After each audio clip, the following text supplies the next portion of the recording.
The workplace has changed dramatically. When we first started this project, we wanted to think differently.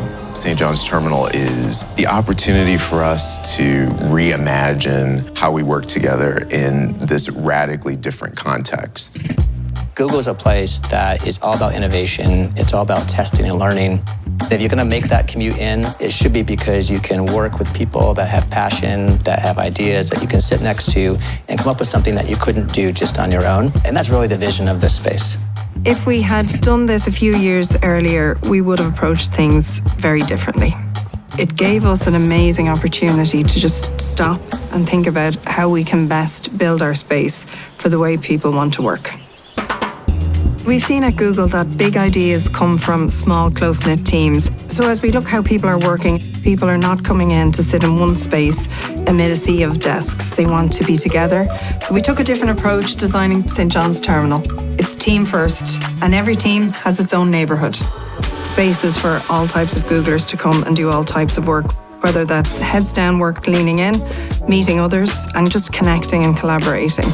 Googlers can decide how the neighbourhood space will work best for them as a team. They have a sense of community and a sense of belonging. But it goes way beyond neighbourhoods. Creativity wants to move around. So we've created as much common spaces as we have neighbourhood space, if not more, for people to meet, to work, to collaborate. Some feel like a library, some feel like a coffee shop. So people have options to use spaces that they feel most comfortable in. Architecture is an art of connections. St. John's Terminal was built in 1934 as the terminus of the New York Central Railroad West Side Improvement Project, what we now call the High Line. It originally spanned right over Houston Street, blocking our view of the river. So the very first thing we did was cut through the building, revealing the railroad beds that were there historically. But what it really did was help connect us as a community with our waterfront. St. John's Terminal is the lowest 12-story building that we could possibly create. It allows for the conditions for physical connection across all the floors.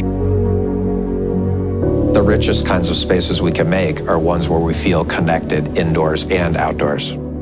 St. John's Terminal was an enormous collaboration. And what's been accomplished here is not just an acre and a half of beautiful green spaces, but ecology with 95% native plant species. It's actually re-knitting an ecosystem from the insects to the birds. It has solar panels and stormwater retention, all of these things that you expect from the highest level of sustainability. Many people don't remember in the 25-year history of Google in New York City, we started with one salesperson working out of a coffee shop on the Upper West Side. So dial forward to today, New York will be the largest site for the Global Business Organization in North America. So many of our clients are actually here, and it's reflective of that kind of diversity and dynamism that makes us so excited to call this our home. Our North Star is always about helping our customers grow. And they grow when we spend time with them and we problem solve together. We always like to say, you find the magic, you find the people, and you connect the two. And this space that we have here is designed to do that. And it's not going to be the office experience that we're used to. It's going to be collaborative, it's going to be human, it's going to be so Google.